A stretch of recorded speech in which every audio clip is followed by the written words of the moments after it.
In today's video, I want to introduce a new version of RSI that is integrated with linear regression and it performs much better than the original RSI. Just make sure you watch this video until the end because I'm going to teach you a trading strategy based on this new RSI, which is very accurate and highly profitable. Alright, to add this amazing indicator to our chart, here we click on indicators and we search RSI with self-adjusting linear regression bands. This one, which is written by Zierman. Alright, this is the indicator, and before I start explaining its components, let me change its settings so it will be more clear on our chart. Here in the style tab, here for the mid curve we set the color on white, and then here for lower curve fill for color 0 we increase the opacity to 100%, and then for upper curve fill for color 0 we similarly increase the opacity to 100%. Alright, now our indicator is more clear on the signals that it's generating. First, let me explain the different components of this indicator, and then I will teach you a trading strategy based on this indicator. This white line in the middle is regression line. This green line is upper curve of our regression channel, and this red line is lower curve of our regression channel. So this is our regression channel with this middle curve, which is our regression line, and these upper curve and lower curve, which are placed above and below the middle curve. And here we have this line, which changes color between blue and red, and this is our RSI line. And you can see that in times that it goes above the upper curve, the area in between becomes green, and when it goes below the lower curve, the area in between becomes red. In times that we have our RSI above the upper curve and actually have our indicator in green color, we have increased upside momentum, and when it reaches to overbought level, which is set at 80 in this indicator, it's a sign that probably we're going to have a reversal. And similarly, when RSI goes below the lower curve and we have the indicator in red color like this, it's a sign that we have increased downside momentum, and if it reaches to oversold level, which is set at 20 in this indicator, it can be a sign for a reversal. Please pay attention that having this indicator in green or red actually shows excessive pressure in the market, and we can expect that when they happen, we're probably going to have a turning in the market. In some cases, it's a complete reversal like this case, and in other cases, just a pullback or just a short pause after having the indicator in green or red. But the strategy that I'm going to teach you is not taking reversal point of the market, but we're going to take advantage of these increased and excessive momentum to enter a trade in the direction of the overall trend. For this purpose, we add another indicator, CCI, this one, Commodity Channel Index, and we need to change its settings so that it can show us the overall trend of the market. Here in the inputs tab, for the length we set it at 100.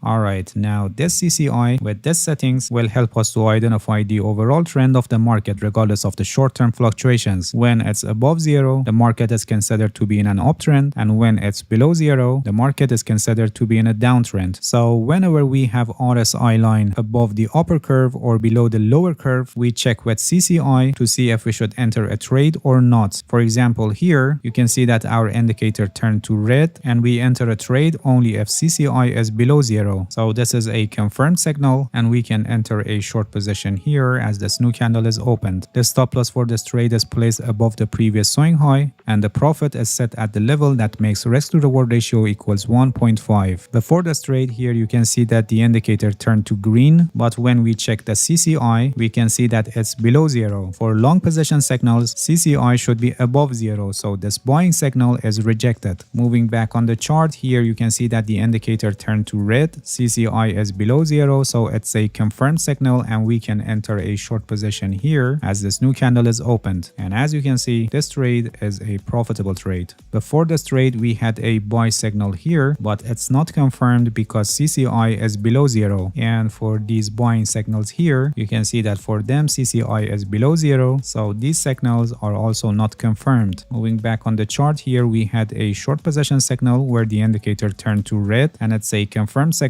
because CCI is below 0. So in practice, we would enter a short position here as this new candle was opened. And as you can see, this trade was also a profitable trade. Alright, moving back on the chart, here we had a short position where the indicator turned to red, but it's not a confirmed signal because CCI is above 0. And before this signal, here we had a buy signal where the indicator turned to green. And when we check CCI, we can see that CCI is above 0. So it's a confirmed signal, and we can enter a long position here as this new candle was opened. The stop loss for this long position is set below the previous swing low, and this trade is also a profitable trade, as you can see. Moving back on the chart, here we had two short position signals, but none of them are confirmed because CCI is above zero, and here also the indicator turned to red but not confirmed by CCI because CCI is above zero. Moving back on the chart, here the indicator turned to green, and at that time CCI was above zero, so it's a confirmed signal and we can enter a long position here as this new candle was opened. And as you can see, this trade is also a profitable trade. Before this trade we had another long position signal here, but it wasn't confirmed by CCI because it's below zero. This buy signal here also not confirmed because CCI is below zero, and also this one not confirmed because at the time CCI is below zero. You can see that at the reversal point of the market we didn't have any false signals and this strategy performed very well. Alright, moving back on the chart, here we have a short position signal where the indicator turned to red and CCI is below zero, so the signal is confirmed and we can enter a short position based on this signal here where this new candle is opened. Another short position signal we had here where the indicator turned to red, CCI is below zero, so another short position could be entered here at this point, and another short position signal we had here, and CCI also confirms because it's below zero, so another short position could be entered here at this point, and we continue like this. Please pay attention that in times that the market is not trending and it's in a trading range, like here in this part, we can encounter false signals like this where the indicator turned to green, CCI is above zero, so it's a confirmed signal, and in practice we would enter a long position here, but you can see that the market didn't advance, and after a while we had declining of the price, so this position would end up in loss. When the market is in this situation, I mean it's not trending and it's in a trading range, the probability of having false signals will increase because this is a trend following strategy and it doesn't work well when the market is not trending. So we need to add another layer of filtration that can help us with this situation. In other words, we need to know when the market is not trending, so we stop trading until the market starts trending. The most effective way for identifying non-trending market is price action analysis, but there are also some indicators like ADX, this one, average directional index, that can help us with non-trending market. If you have any experience with this indicator, so you know that when ADX line is below 20, it shows that the market is not trending. So we could easily avoid this false signal because at this time ADX was below 20. Please pay attention that no indicator or strategy is able to generate 100% guaranteed signals, and losing trades are always part of the game, no matter how accurate is the strategy or how much experience has the trader. The important point is that you must manage your risk properly, otherwise you will lose your trading account in very short time. There is a risk management strategy that is called 1% rule, and it's a perfect choice for active trading. I have a complete guide on this, the link is also placed in the description of this video, and I highly recommend you to watch it because without a proper risk management strategy you cannot become a successful trader. Alright, that's it. Thank you for watching this video. If you have any questions, feel free to ask and leave a comment for me. I'll answer your questions as soon as possible. If you haven't subscribed to my channel, please subscribe and hit the bell so you get the notifications of my new videos. See you guys in next video and good luck with your trading.